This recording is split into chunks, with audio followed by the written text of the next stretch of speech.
Hello everyone, welcome back to Roses in Houston channel and happy summer. This is the second video update for the month of June.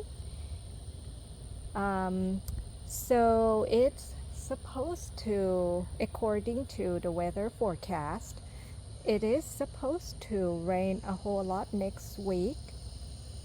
So far this week it's pretty hot, but not the worst yet, not the hottest yet at this point because it's only June.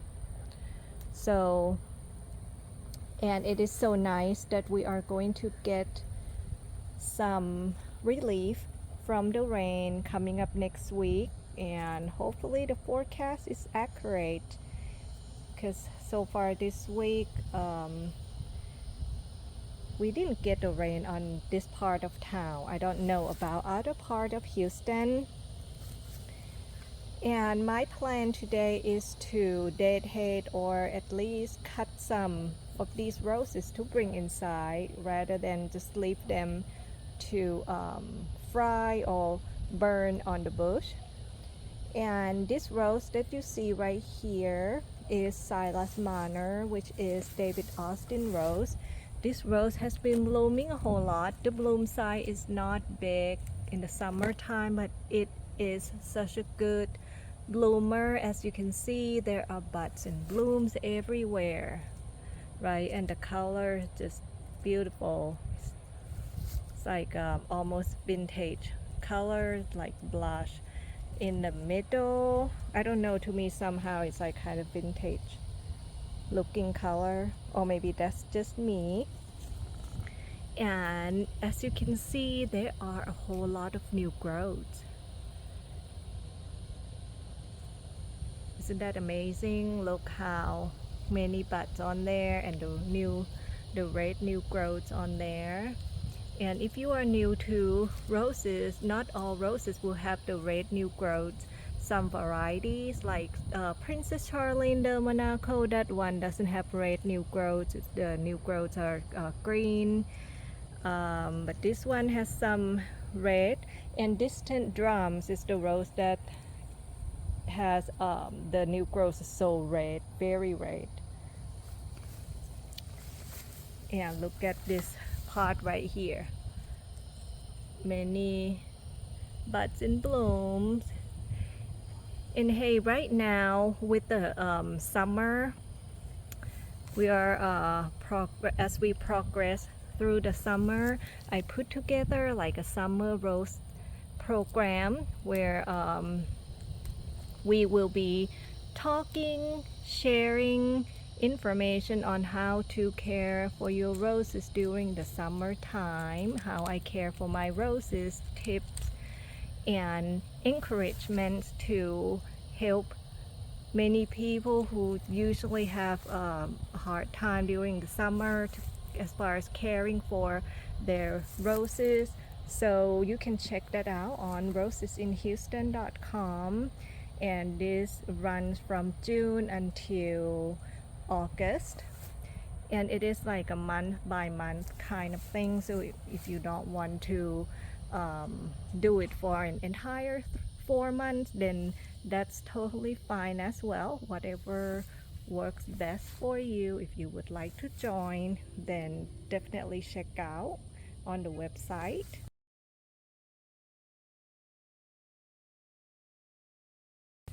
And I also have the fertilizing video on the liquid fertilizing, if you would like to check that out as well on the website.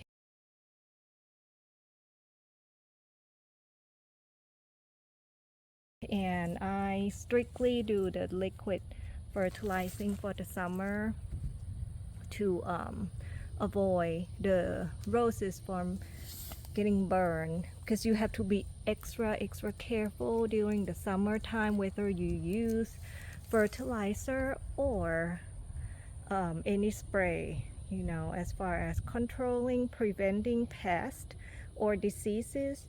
Have to be extra careful not to spray in the middle of the day or even the morning, because and read the labels really well. It will tell on there when not to spray as far as the if that day temperature is going to be above whatever degree that is, so be extremely careful. Okay, and I do not spray anything on my roses,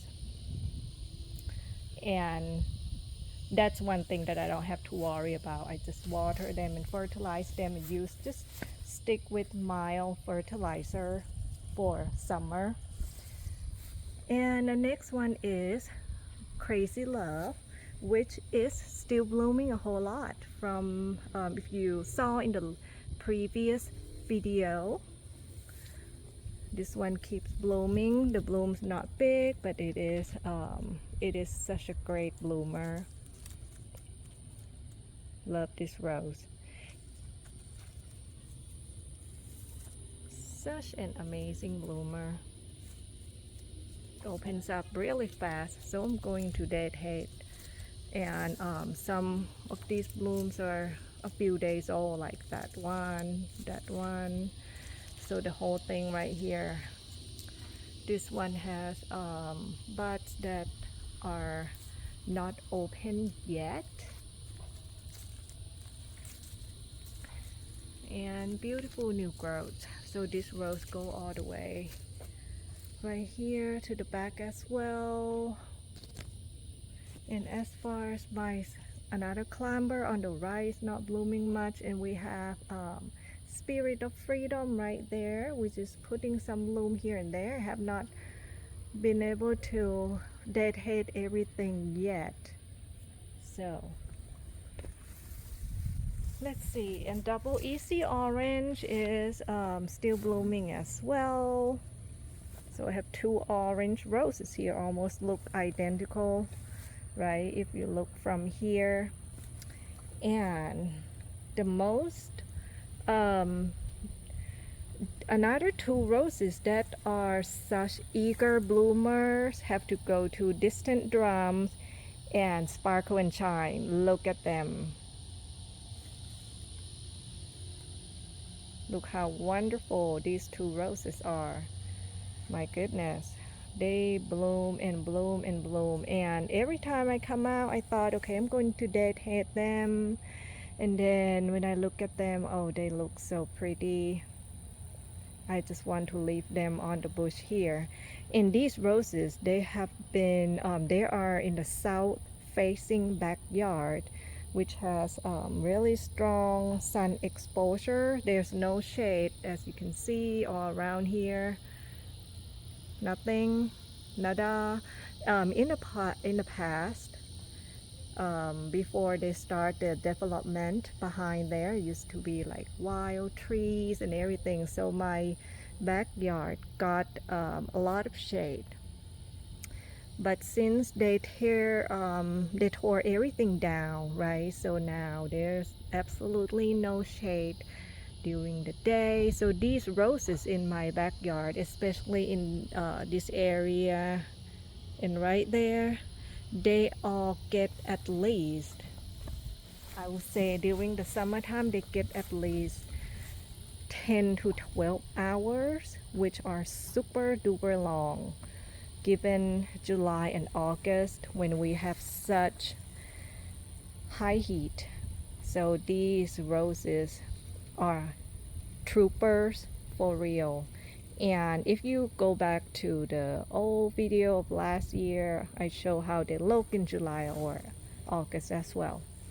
So yes, Distant Drums and Sparkle and Shine looking amazing. I just can't bring myself to deadhead them. They are just so beautiful. Even though the blooms are smaller, the petals are not as many as during the springtime, but they look so cute and beautiful. And I still have some daylilies over there still hanging there. Elephant ears are getting so big.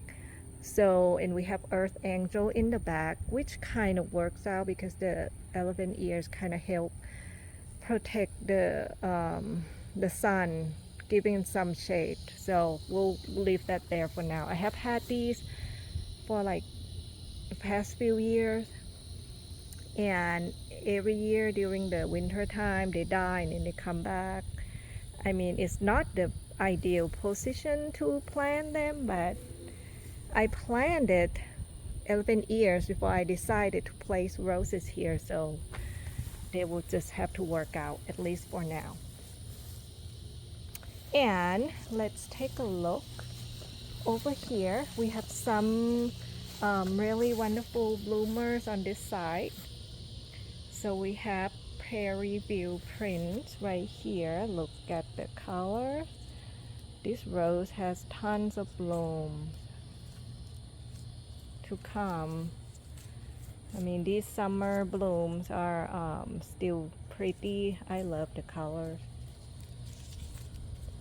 Look at this stem right here. It has multiple. I mean, everyone seems to suffer from heat, but still doing quite well. So maybe after next week, I may do another round of fertilizer to give them some boost, since in case it rains all week. And we have Top Cream, which is such a great bloomer as well. Look at that. We have there has been a tons of chili thrips damages on there, but this rose just keeps on blooming.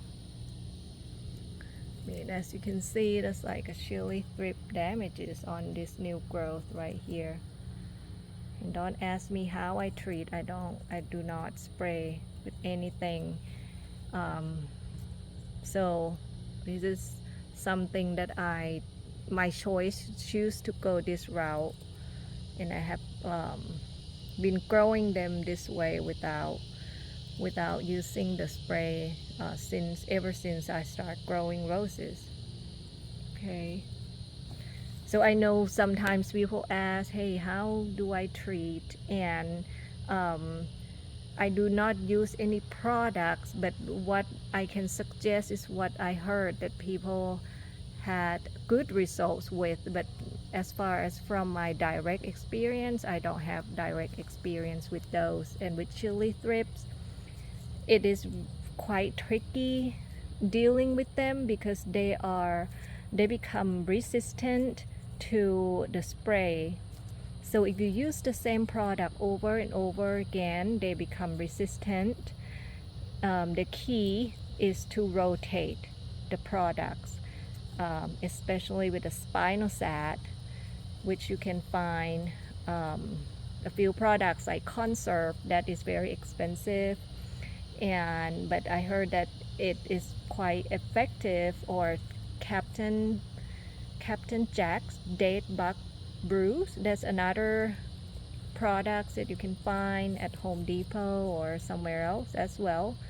And there may be some other products that you can look into, but you have to rotate them, not use the same product over and over again, because eventually it's not going to work, because chili thrips are really bad. They become extremely resistant to everything, and I think with the use of pesticide, right, they become so immune to almost everything. That's why I decide, okay, I'm not going to go that route to battle, so I'll just deal with them this way. And sometimes rely on beneficial insect, and sometimes Mother Nature or whatever. So, and so far, fingers and toes crossed that so far everything works out. Have not lost a rose that die from chili thrip infestation at this point. But I'm not saying that it will never happen, but I'm just speaking from my experience at this point. And the next one here is Quicksilver, which I planted this spring. This rose has been a wonderful bloomer as well. and it has grown. It has grown a whole lot. I need to install trellis this fall before this thing gets too big. It's so pretty. In real life, it is more purple.